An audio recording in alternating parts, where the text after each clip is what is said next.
por qué Egipto se convierte en un país de acogida de una comunidad tan importante ya en aquel entonces. Es decir, Ujú, que como país, ¿no? Geográficamente, ujú. históricamente, que, por qué fue una cuna tan adecuada para que físicamente se asentara una comunidad tan grande? Ujú.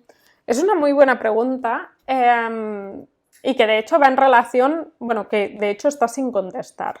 Lo que yo diría es que el cristianismo, como muchísimas otras religiones que surgieron en ese momento, el cristianismo sencillamente es una más, lo que hace es dar respuesta a unas religiones tradicionales, en este caso en Egipto la faraónica, pero también en Roma y a lo largo de todo el imperio. Recordemos que estamos en un momento, sobre todo, esto sí que es importante decirlo, este cristianismo en Egipto sobre todo surgirá a partir del siglo III. Siglo III hay que contextualizar siempre. ¿Qué pasa allí? Pues hay una crisis socioeconómica enorme del imperio. Bien, dicho esto, Egipto se convertirá en la gran cuna de esta religión y concretamente lo hará Alejandría. ¿Por qué? Porque si bien es verdad que no tenía ese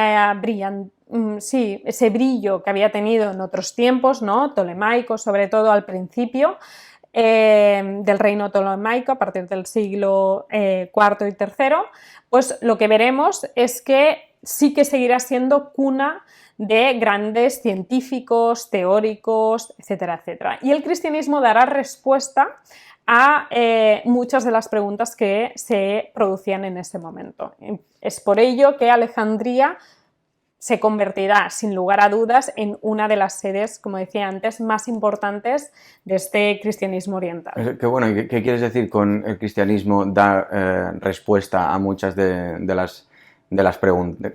¿Qué preguntas? Claro, la religión en ese momento, claro, esto es una cuestión filosófica muy amplia y que, por ejemplo, ha trabajado muy bien Jan Assmann con el uno y los múltiples.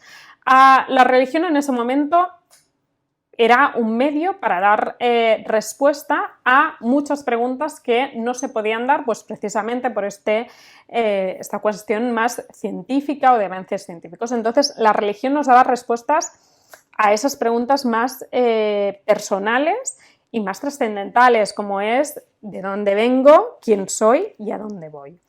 Y en ese momento la religión tradicional no te las puede dar, porque si bien había una explicación teológica para el devenir de ese imperio Sí. romano y también de Egipto, que de hecho recordemos que en el año 30 a.C. Egipto se incorpora como provincia romana en este imperio a través de la mano de Octavio Augusto, pues en ese momento el cristianismo permitirá dar estas respuestas que en cambio la religión tradicional no había conseguido darlas. Y ya desde el propio Egipto, evidentemente, hasta la propia Roma, que también, que bueno, que evidentemente pues se arraiga allí. Uh-huh. Pero de hecho surgirá sobre todo, o sea, el cristianismo, eso es algo que tenemos que tener presente. El cristianismo es sobre todo oriental. En Roma aparecerá mucho más tarde.